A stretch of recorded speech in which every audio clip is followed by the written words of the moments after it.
Hi friends, இது Chennai விலாகோட part 5 vlog தான். இன்றைக்கி சண்டே. இன்றைக்கி நாங்கள் எங்கே போகலான்னு பிளான் பண்ணியிருந்தோம்னாக்கா சுந்தரி அக்கா மீன் கடைக்கு போகலான்னு தான் பிளான் பண்ணிட்டு இருந்தோம். சென்னைக்கு வரும்போதெல்லாம் எங்கள் அம்மா சொல்லிகிட்டே இருப்பாங்க, இந்த சுந்தரி அக்கா மீன் கடையில் போய் சாப்பிடணும் சொல்லி. ஏன்னா எங்கள் அம்மாவுக்கு மீன்னா ரொம்ப பிடிக்கும். சரி, இங்கே ஒரு வாட்டி ட்ரை பண்ணலாம் அப்படின்னு சொல்லிட்டு நாங்கள் எல்லாம் பிளான் பண்ணி மெரினா கிளம்பிட்டோம். கேபை புக் பண்ணிவிட்டு கடைக்கு போயிட்டோம். அங்கே முன்னாடியே போய் ட்ராப் பண்ணிட்டாங்க.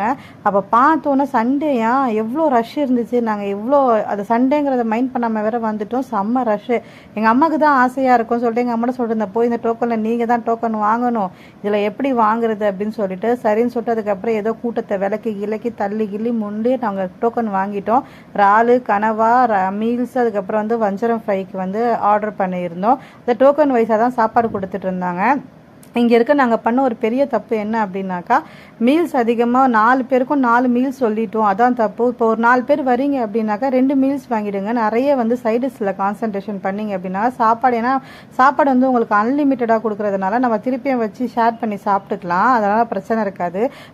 சைடிஸ் அதிகமாக சாப்பிடும்போது நம்மளுக்கு திருப்தியாக இருக்கும். சாப்பாடு வீட்டில் சாப்பிட்டுக்கலாம், சைடிஸ் தானே நம்மளுக்கு பிரச்சனை. அதை நம்ம இங்கே நல்லா ஸ்பெண்ட் பண்ணி சாப்பிட்டுக்கலாம். நாங்கள் சாப்பிட்டது எல்லாமே சாப்பாடு அப்படியே மீந்து போச்சு.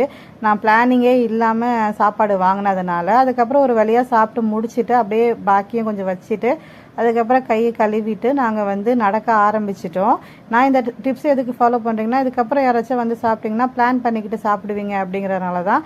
சாப்பிட்டு கையெல்லாம் கழுவி முடிச்சதுக்கப்புறம் நாங்கள் பீச்சை நோக்கி போயிட்டோம். நாங்கள் பீச்சில் போய் என்னென்ன பண்ணோம் அப்படிங்கிறத அடுத்த விலாகில் பார்க்கலாம். நம்ம சேனலை சப்ஸ்கிரைப் பண்ணிக்கோங்க friends. Until then bye bye.